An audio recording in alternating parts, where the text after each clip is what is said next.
Samantala, kapag ganitong may mga regular holidays, lalo na't malapit na ang mahal na araw, ang laging itinatanong ng marami nating mga kababayan o di kaya manggagawa ay kung paano at magkano ang kanilang suswelduhin kung sakaling pumasok sila sa araw na dapat ay hindi sila papasok. Kaya't para sa karagdagang detalye, balitaan mo kami, Roby Cerezo. Muling nagpaalala ang Department of Labor and Employment sa mga pribadong employer na sa darating na Semana Santa, kailangang sundin ang panuntunan para sa General Occupational Safety at Health Labor Standards ng kanilang mga empleyado. Para sa March 28, Monday, Thursday at March 29 o Good Friday na pawang mga regular holidays, ang tamang ay ang mga sumusunod. Sakaling ang empleyado ay hindi nagtrabaho, babayaran pa rin siya ng 100% ng kanyang sweldo para sa isang araw. Gayon din ng kanyang cost of living allowance o COLA. Sakaling pumasok naman ang empleyado sa trabaho, babayaran siya ng 200% ng kanyang sweldo para sa isang araw para sa unang 8 oras ng trabaho, gayon din ng kanyang COLA. Sakaling ang empleyado ay nagtrabaho ng lagpas sa 8 oras, babayaran siya ng karagdagang 30% ng kanyang hourly rate.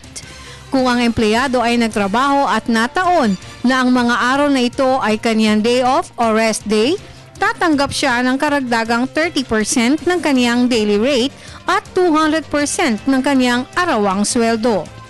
Kapag day off naman ng empleyado at nagtrabaho siya ng overtime, tatanggap siya ng karagdagang 30% ng kanyang hourly rate para sa nasabing araw.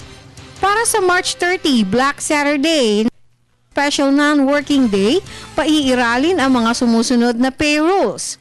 Sakaling ang empleyado ay hindi nagtrabaho, ipapatupad ang no work, no pay principle, maliban na lamang kung may paborableng polisiya na pinatutupad ang kumpanya o di kaya nakasaad sa kanilang collective bargaining agreement ang pagpapasweldo kahit sa panahon ng special holiday. Kapag nagtrabaho naman, tatanggap ang manggagawa ng dagdag na 30% ng kanyang daily rate para sa unang 8 oras. At kapag nag-overtime naman, ay babayaran siya ng 30% ng kanyang hourly rate. Sakaling nataon naman sa rest day at nagtrabaho pa rin, tatanggap ang empleyado ng dagdag na 50% ng kanyang daily rate para sa unang 8 oras. At kapag nag-overtime naman, ay babayaran ng dagdag na 30% ng kanyang hourly rate. Para sa Telebisyon ng Bayan, Roby Cerezo.